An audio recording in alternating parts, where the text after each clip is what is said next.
Hey, my name is April Cassidy. I'm the peaceful wife and the peaceful mom, and I'd like to invite you to be peaceful in Christ too. Let's talk about the question, why? It was my favorite question when I was a kid. I asked my dad why all the time.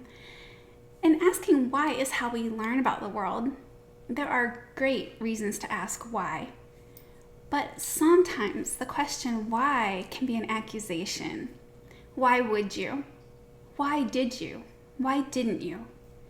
These types of why questions cast doubt on the other person's motives and intentions in a negative way. They reveal a lack of trust, and there's often a negative assumption behind them. Why would you give me ice cream? You know I'm on a diet, you're just trying to make me fat. Why would you put the kids in those PJs? Don't you know that they're the wrong ones? Why would you take that road? Don't you know that this one was better? These kinds of why questions suck all the air out of any romantic atmosphere, whether you're dating, engaged, or married.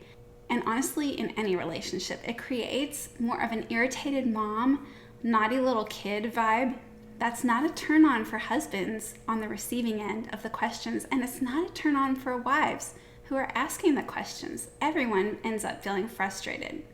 Now, sometimes with unimportant issues, we just can skip the questions and not ask anything at all, especially about personal preferences. Other times we can rephrase a question to be more respectful. If it's something that really is important, we can approach it in a positive way. Instead of, why would you use that same spoon in the peanut butter jar and the jelly jar? Which implies that's disgusting and rude. I could say, I would really love it if we could use different spoons for the peanut butter and the jelly. Instead of saying, why do you talk to your parents every Saturday afternoon?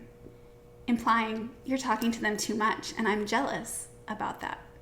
What if I say, I'm so glad you talk with your parents every week. I know it means a lot to them.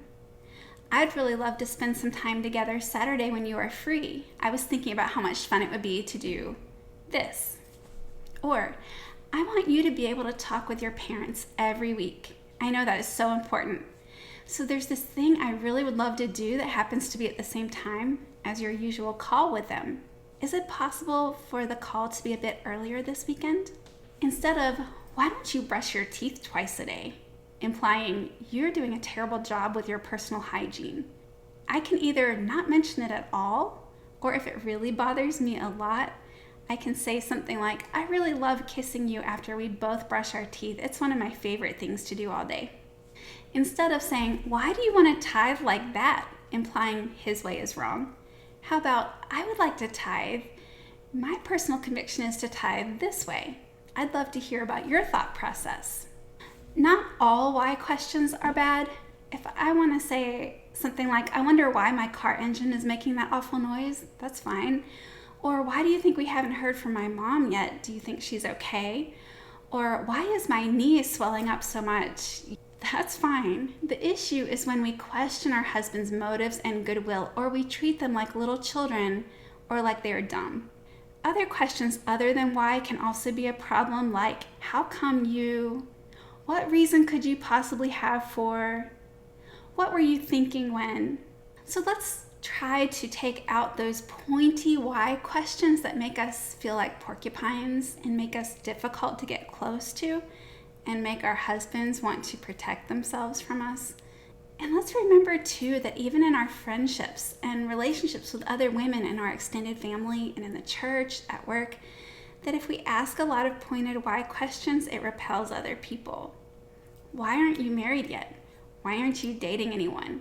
Why are you breastfeeding your baby? Why did you send your kids to that school? Why are you going to that church? Those kinds of questions just repel people because we are questioning their life choices and treating them like we are judging them.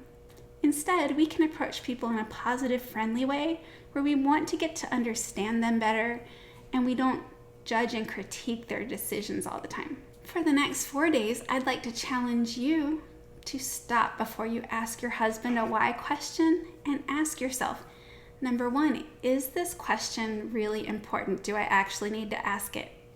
Number 2, is this why question covering an accusation or a negative assumption? And if so, I probably don't need to ask it.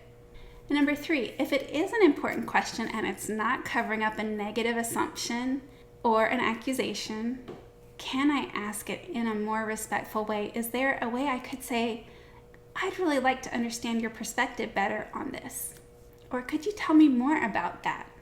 I pray that we will be more constructive with our words and questions, and that God will help us show real honor and respect to our men and to others in a way that honors Him and brings unity.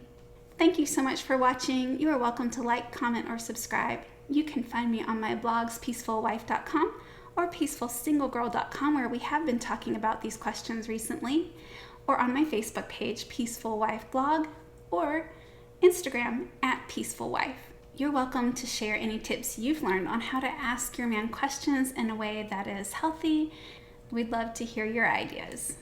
For more tips on how to treat your husband with respect and honor, and how to give up some controlling ways, check out my book, The Peaceful Wife.